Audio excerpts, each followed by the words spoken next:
Hello, hello. Welcome to my very first podcast episode.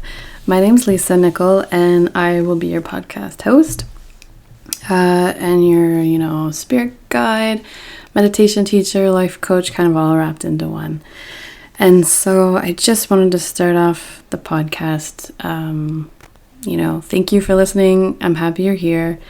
And this podcast is really, my intention behind it is to really bring together both the sacredness of each of us as humans in, this human form, and also ground it into the everyday, because we are living in a world that, is challenging to say the least sometimes.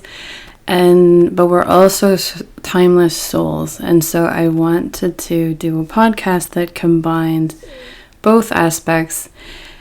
And as we go through each episode, we're exploring these topics. We're exploring our sacredness, as well as exploring how do we bring that sacredness and work with it in our everyday lives to make our lives work better in the long run, right? All right, so this first episode is just me, going through my journey, how I got here to make this podcast, and, sort of where I've been, just to get to know you and get to know me. And then the other episodes will get into different, various topics, and so you'll see as they unfold how that goes. All right, so I've already said it. My name is Lisa Nicol. You probably know my name, at least, if nothing else, if you've come across this podcast. I am currently, a certified meditation teacher and a life coach and, Reiki teacher, engineer, and sort of a spiritual guide, a spiritual seeker.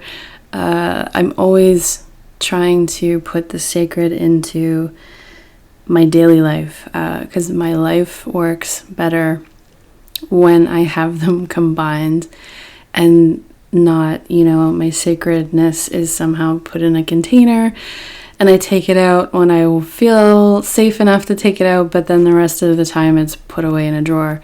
I am at this point in my life trying to integrate and weave that sacredness into everything that I do. And so this is sort of where I'm at with it. I grew up as a kid. We moved around a lot. We were, Catholic officially in our household, practicing pretty regularly for most phases of my life. And I always enjoyed, the Jesus story. I really did not enjoy the rules and the sort of good and bad or conditional love that the church preaches, as far as, you need to do this, this, and this, you can't be this, this, and that, or somehow God's love is not actually, you're not worthy. And so that never rang true with me. And so I was always aware, regardless of what you think of religion, I was always aware of, that there was a God, or there was, an intelligent organizing system in this universe, and that love is always the answer. There's nothing more ultimate than love. And so as I went through my childhood, that was sort of the basis. Just, accept it or don't accept it, but that's, being Catholic is what it is, or being whatever other religion. And that's sort of that's it. I wasn't exposed to a lot of people, or any people really, that were spiritual in their own right without it being sort of really closely related to a religion. So I first met Deepak, or came across the name Deepak Chopra, when I was in first year university. So that was, what is it? I guess I wasn't in first year. It was around 2000. So I would have been nearly finished university, actually. And around 22. So I had found, I love reading, by the way, just another thing about me. I love tea as well. But that doesn't really have so much to do with this story. But I do love reading. So here I am in a bookstore randomly just looking around because I love doing that. And I came across this book that was on a shelf, and it was How to Know God was the book of his. And it just struck me as an interesting title. And so I picked it up, thought it would, be interesting if nothing else. Because Deepak was a doctor, like a medical doctor. And so I really thought that would be an interesting combination because there wasn't anybody or many people at that point talking about, spiritual, God, the universe, however you want to think of it. And also from a science background. And I was at the time finishing out my engineering degree. And so that really sort of struck me as very interesting. And so the book literally blew my mind. It was the first thing I'd ever read or heard of, really just deep conversations and interesting research that, led to the idea that the universe is, whether you want to call it God, goddess, divine wisdom, the universe, there is something bigger than ourselves out there, and it is an organizing power for love. And so also just the various things on consciousness really struck me, like different levels or different ways you can see the world, and with more meaning than just the 2 or 3 dimensional world we have, where it's just literally the material, things in front of us. Like I see a fan, or I see, this house or a car. So that was the very, very start of my own, create my own adventure as far as me developing my own spiritual interests, and led by myself, not something external, telling me this is how it is. And so that has been a lifelong thing. And at this point, I'm 43. And so it's been a couple decades at this point. Excuse me. So needless to say, I read his book. I read more books of his. He has, almost literally 100 books. And then anytime he, is in a town that I'm in, I go listen to him speak, because I do really enjoy just floating away, thinking about what he's pondering at the time as well. And so that was the very first time I started my meditation practice. It was not, it was inconsistent. It was random. I was never really sure if I was doing it correctly. It was extremely just haphazard, and whatever if there was an example in a book, or there was something on the internet, when the internet started to become more popular, that was me.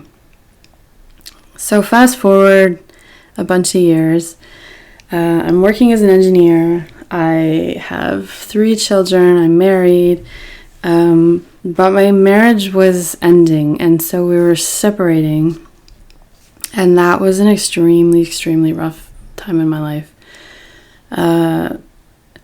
It was basically, full-on crisis mode in my personal life. And I had, at the same time, a really challenging project at work, which was extremely demanding. And, so in more than one way, my life was, demanding more of me, if you want to think of it that way. I got to the point where I realized that I needed to get some new tools to cope with stress, to cope with just anxiety, to cope with, just all the feelings that I was filtering through on my way to healing, but not there. I'm just in the messy, shitty middle, And so I needed to get some more tools because I didn't feel like I was coping all that well. Although it probably looked okay from the outside, but like really it was a freaking daily struggle.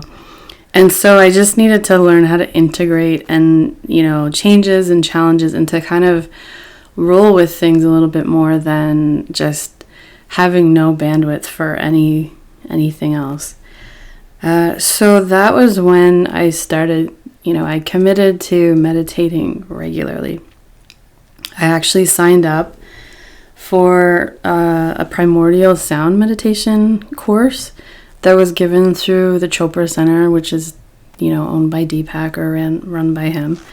I love learning. I just love the process of learning, or just experiencing something new and really kind of diving into it to get to really know it or master it. And so I thought taking the course was perfect because it would allow me to learn something new on a deeper level, but also just hopefully, encourage me to meditate regularly, whether it was that type of meditation or any other type. And so I really, it anchored meditation into my lifestyle.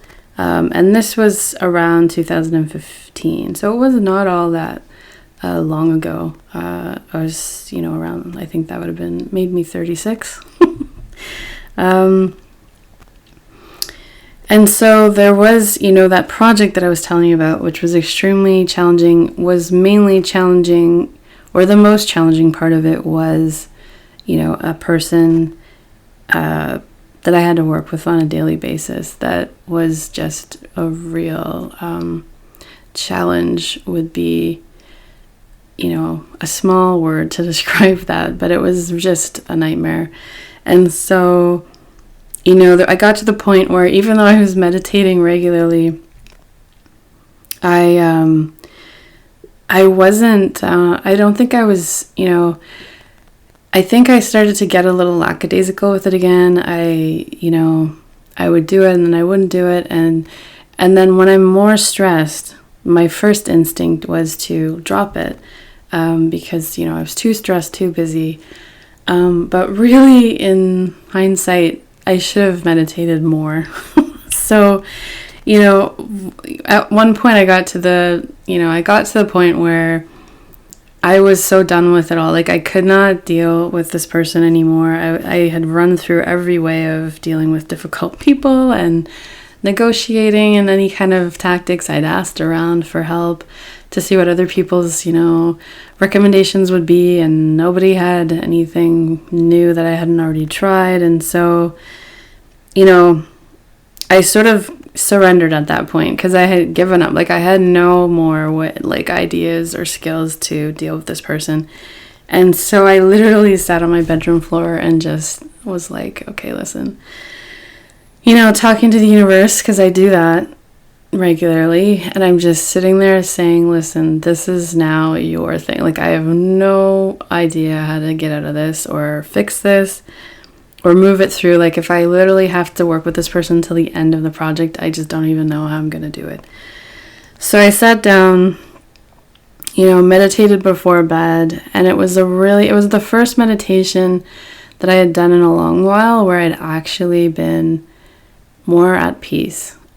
Because I had just literally decided to take this problem off my plate and give it to God, or give it to the universe, or give it to the divine.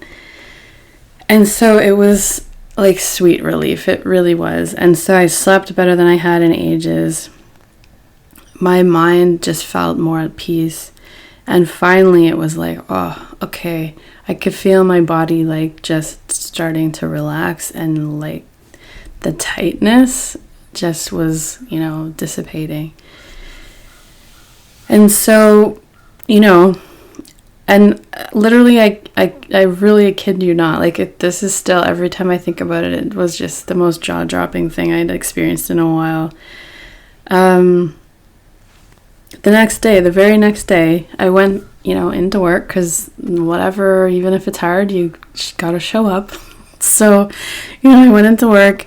I had a meeting where this person was part of the meeting, and, that he hadn't arrived. He never showed up. And so I asked, one of the other people at the meeting, like, what, where was he? What happened? And they said he's no longer on the project. And so he's not going to be attending these meetings anymore. And I could not freaking believe my good luck. I literally just couldn't believe it, really. And so, and I'm not saying that meditation is literally directly responsible for that, but the synchronicity of that was beyond any doubt. And so, the rest of the project continued on. It was much more, it went way more smoothly. And I just still think back to that and think, what the heck was that about? It was amazing. And so the speed with which between the surrender and the change where he was gone off the project was literally 12 hours, or I don't know how many hours, but less than a day. I still sometimes I'm like, what the hell? What the heck? And so thank God, and those are the things that we have to be open to. I think in that experience, the lesson for me, because I do have a tendency to want to control things and to just try and push them through. And that was one where I could not do that. And I had given it up. And so, and then, in a friggin' snap, it's all completely gone. And I couldn't believe it. And, I still use that as a lesson. If I can feel myself trying to push something through, I just think of that and,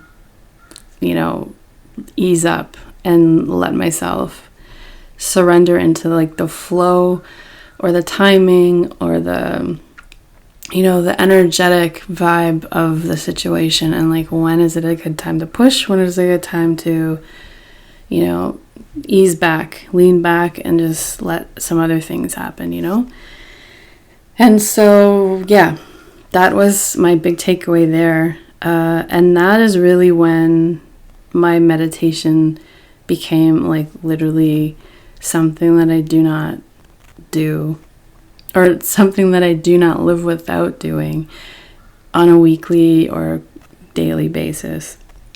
I don't want to say I meditate every day, because I have 3 kids that I birthed. I have 2 bonus kids. I have a partner. I have a lot of different responsibilities through work and personal life. And so it is a lot. But I meditate regularly, at least 3 or 4 times a week, just so that I can get back to myself, so that all of the things that I do externally, that pull you out, that pull you outside of yourself, that bring you too far out into the, this literal world that we see in front of our face. I need the meditation to come back into myself and into the world that you cannot see directly with your 2 eyes, and the magic that has, and the power that has. When I reconnect with that, when I go back out into the, our world that we see with our 2 eyes, I am more effective. I am more of a loving person. It's everything just works better.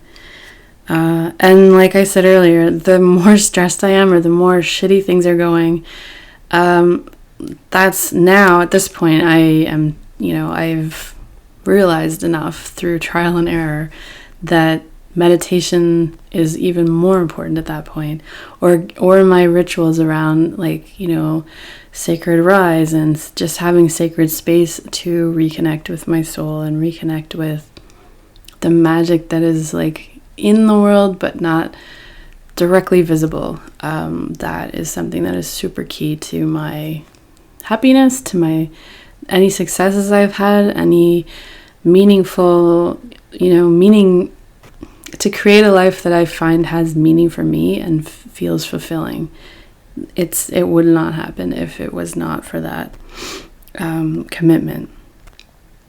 And so, sorry, I'm getting a little off track. Okay, so that was the start of my consistent meditation practice. Because after that, I was sold. It was obvious that something I had, who knows what exactly was going on, but something pretty awesome was going on. And meditation was part of that. And so here I am, a regular meditator. I knew, I do like teaching. I do like diving into some topic so thoroughly that I could teach it even if I don't teach it. And so I knew at that point that I was going to be a meditation teacher at some point. But I was at that, literally I'm a, structural engineer. It's like, how in the heck is a meditation teacher going to fit with that? I couldn't see the vision for it yet. But I knew even if I didn't do anything with it as far as work, that I would like to become trained for it so that I could just deepen my knowledge of meditation and all the background. So, doesn't life have some funny ways of bringing me what I need? And as well as everyone here, right?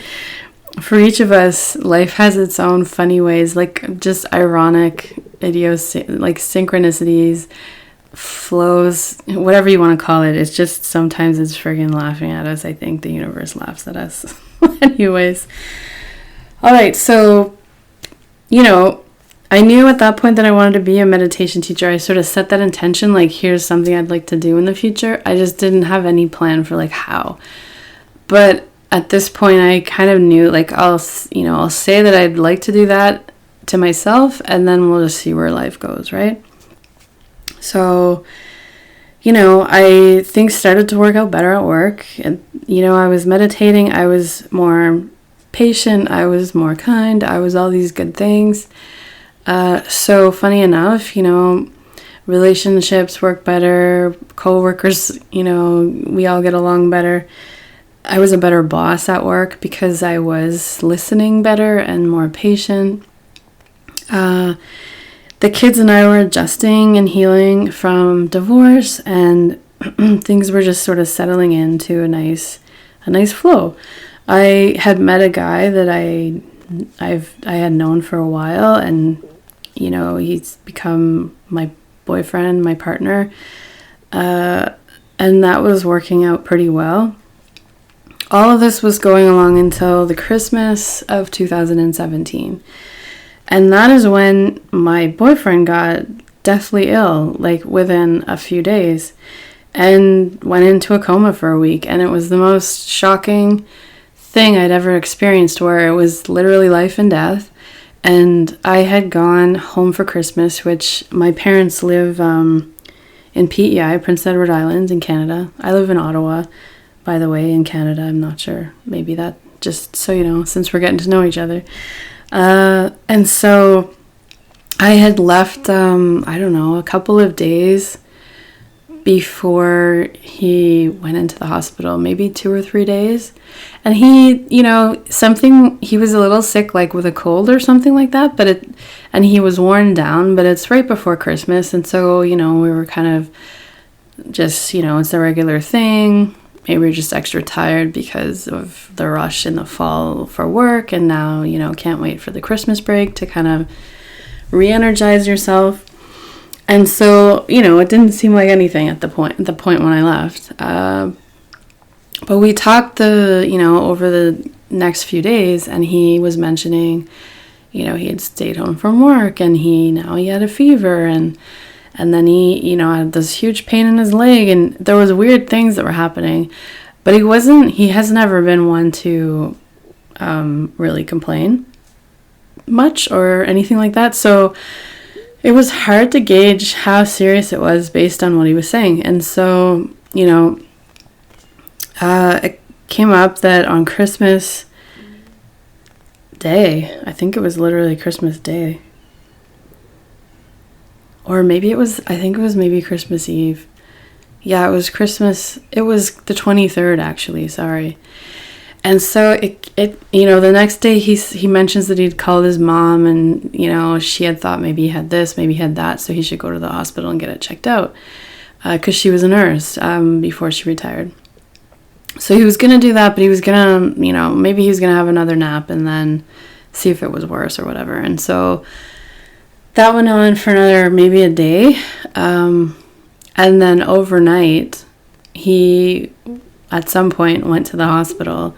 And so his brother actually had called and said that him and his mom were going to drive over because, my boyfriend had been admitted to the hospital overnight. And I was thinking, what the hell? And anyway, so then my boyfriend called and he was, he had been in the emergency room and they, it seemed more serious than even he thought. And that he was literally going into surgery when he called. And I thought, okay, listen, I know that if you can't get a surgery set up in a matter of hours unless it's really freaking serious. But at that point he was, I guess they had told him the surgery will make you feel better, it'll be great, but they hadn't actually told him necessarily what, the potentials were. And so I was thinking this to myself. I didn't want to say anything to him, but so I wished him the best, told him I loved him, and that I was gonna fly back home, to Ottawa, and be there when he got out. And so, anyways, yeah, I flew back. It was the 23rd. It was the first Christmas I'd ever spent totally basically by myself in a hospital with, with him on the brink of 50-50 chances of him. He ended up having flesh-eating disease. And so with him on the brink of maybe he'd lose his foot, maybe he'd lose his leg, maybe he would die. And for about a day or two, it seemed like forever, but I think it was only a day or two where that was, up for debate. But it was right over Christmas Day, and I literally had Christmas dinner at McDonald's down the street from the hospital, and I was like, this is what is happening? When there's something so sudden that's just such a change in situation, it's really, really shocking. So anyway, that was Christmas 2017, and that, I think he was in the hospital for over a week, and then he was at home recovering, and he did, in the end, make a full recovery. He didn't lose any limbs, and basically it was a miracle. Because there was lots of people I talked to after who, regular people as well as the doctors, the chances of making a full recovery are slim. Most people die or lose quite a few different limbs. So he did make a full recovery. My birthday is in January. And so when my birthday came around after Christmas that year, I was feeling so drained, and because being a support person to somebody who's in crisis is obviously that's what I was going to do. There's no other way around it, but it is exhausting. And so there needs to be a time once the crisis is over to sort of rejuvenate your own well, right? And so that's what I did. I made a commitment to myself at that point that I was going to go on a retreat. That was part of the requirements for this meditation teacher training put on by this Chopra Center. And so it was a week-long retreat, and I signed up, and then I was just crossing my fingers that there was no other surprises. It would just, he'd continue to get better, and life would kind of go back to some, basically normal. So that was the impetus for actually finally getting to California. I'd never been to California, but I'd obviously heard amazing things about it. And, Deepak, where his retreat is, Carlsbad Springs is they call it the sweet spot of the universe. It was awesome. It was perfect for what I needed. And so I felt refueled. I love the ocean. So being near the ocean was amazing. And just the vibe there is nice and light, and it's free. People are not, they don't seem as They're a little more like on island time. I like to say that because Prince Edward Island's an island, and it's a little more slow going, a little less like stressed with, moving things ahead. And anyways, it was wonderful. So I came back feeling kind of like more on purpose, more energetic, but ready to face my life. And so I also knew that I was going to sign up for the rest of the teacher training now that I had this retreat, which was kind of the main thing that I wasn't sure, how that was going to work, how I was going to pull that off. After I did do that, the rest of it was pretty, it came around in an interesting way, which is a whole nother story, I guess, which I'll get into in a second. But I do want to say that I'm recording this podcast in, it's 2022, right? And that retreat was in 2018. And that was the last time that I've taken a break, like a vacation or anything, just myself. I have a weekend retreat planned for a few weeks from now, which I'm really excited about. But literally, I was thinking back and going, God, girl, like you need to put some more like just you time into your life. Because I don't know, whatever it's been, 5 years is just way too long. So that's unacceptable. So I am from here on out going to make sure that there's, I'm aiming for once a year. So we'll see if I can work that out in 2023 and do better. Okay. So I came back from Carlsbad Springs, a new person, feeling very good, feeling reset after that health crisis and just a general crisis. So life was going good. I wanted to do the trainings, but I couldn't quite see how, which seems to be now that I'm putting this all together, it seems to be a pattern. I have a vision, but I have no idea how, which always seems to work out. So I need to let go of the hows, obviously, some more and just like get into it. But so that was 2018. There was a part of the training that was online, so I took that in the meantime. That was no problem because it was all like self-study, so I didn't have to, I could just work it around my life, which was the best way for me to operate at that point. However, then,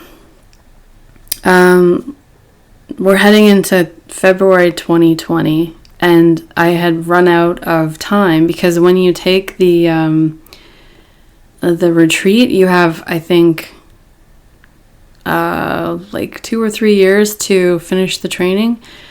So I was running out of time to actually take the second half of the training, which was also online, but it was group oriented, and so there were meetings and presentations that I had to be at specific times, and they were all these weird hours it didn't ever work out for me, that they were just in the evenings, like it was during the day or in the middle of the afternoon when I'd be picking the kids up from school. And so I was sort of stressed on how that might go, but I just kept hearing that voice in my head, like, or my heart, my intuition was just kind of like, do it, just do it, just do it, just do it.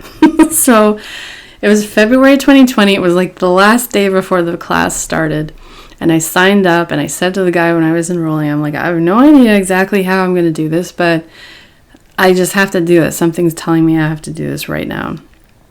So he just kind of laughed, and of course, he's from the Chopra Center. So he's like, it'll work out. It'll all, everything, it'll be fine. So no stress from him. It'll be fine. Anyway, so I signed up and took the leap of faith. Literally, that course started on February 25th. And we all know what happened to the world in March 2020. COVID hits, everything shuts down. It's a freaking disaster. However, as far as taking this meditation teacher training part, it was the best gift I could have ever received. Because suddenly I was working from home. There was no meetings. There was no pickup from school. Like, school was closed for a while. School was online for another while. Like, it was there was just a lot of being at home. And so I could make the online meetings, I could make the online presentations for this class without any effort. Like, I didn't have to do backflips of any kind to rearrange where the kids were, what was happening at work, anything. It just effortlessly fell into place. And so obviously there's been some huge setbacks with COVID, and some eye-opening ways that society runs that should not be the way society runs. But one gift that I have from COVID is that that ability to do the teacher training, to finish it, to become a certified meditation teacher, when really I couldn't see how that was going to work otherwise. And so it was another one of those experiences where you look back and your jaws open and you're like, wow, like what the hell? Like you could never have seen that coming. Nobody saw that coming. And so just the way that the universe organizes itself for short-term benefits, for long-term benefits, like it's impressive. And sometimes when there are setbacks, it's a short-term realignment almost, more than a complete setback really in the long run. And so yeah, that was just another one of those things for me.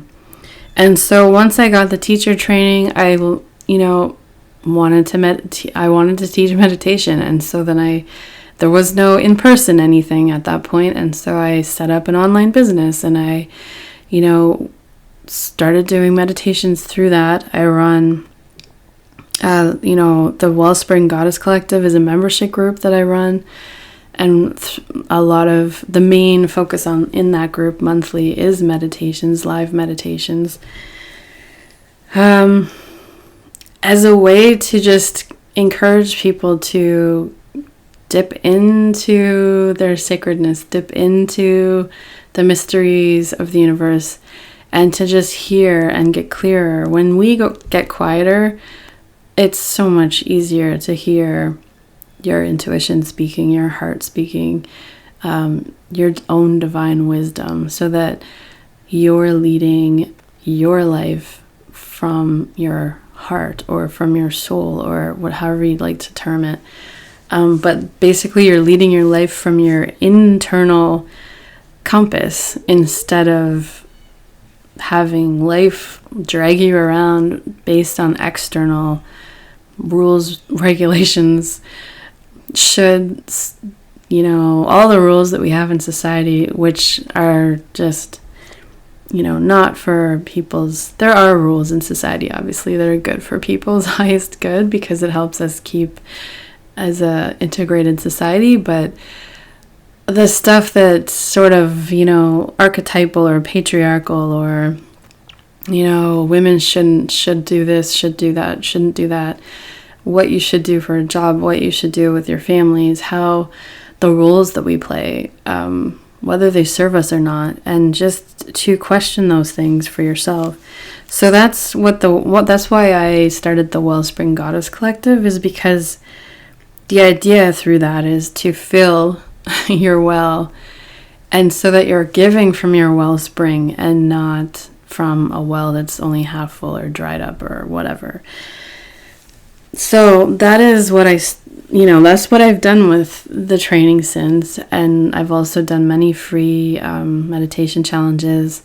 I have another course that's a meditation essentials course, which is like the best class to take to get like a really broad knowledge of meditation, how it helps how it improves health, why it improves health, how it can improve your life, how to do it, and then also the different levels of consciousness that you can experience through regular meditation, so that your path on your meditation journey is sort of a little bit sketched out, so that when you do go through different experiences or find yourself deepening and wondering what you're experiencing or why, then you already have sort of like an introductory knowledge of what you're experiencing, and then you can dig deeper from there. And to just, I think my aim now is to just really get women together in community. The purpose for me is to just have women realize their own unique power and truth, and like to hear their soul and to be guided by their soul. And so that, this world is, I mean, it's a bit of a mess right now, to put it frankly, or to put it lightly, really. And so we just need to all stand up and like do what we are here to do, and be the best version of ourselves that we can, so that between all of us, we can weave a new way of being, a new way of being on this planet, a new way of being with others. So that, that's my vision, so that we, for our kids, for our grandkids, we have, something, we can do better. We can do better in almost pretty much every way at this point. Anyway, so that is a brief introduction. I don't know if it would be brief anymore, but that is my journey. That is how I come to sit here, starting this podcast, because I have been doing, I've sampled with YouTube, I've sampled with blogging, and I just feel like I think this is the simplest way for me to get my thoughts out, to share my vision, to share my knowledge, and then to also seek and look for other people to learn from and to discuss topics that mean a lot to me, that mean, hopefully, that can influence my community in a way that, cheers them on to, take that step, to do that thing in your heart that you're called to do, and to just make yourself a priority, basically, because through that, you'll lead by example, and you will find that your life turns into something of great meaning, of great fulfillment. It's like the most magical thing you could experience when you are putting your heart's desires and your soul is guiding you, as opposed to all of the demands of like a regular life, which can get overwhelming. And women in general, we give too much. We are, constantly caring about how others are doing. We are giving. And it is time to realize that we are so much more of a present, loving essence when we give to ourselves first, and then to everyone else from our wellspring. All right, so thank you for tuning in to my very first episode. I hope you enjoyed it, and I will see you next time. And yeah, I will see you next time. Take care and have a great day.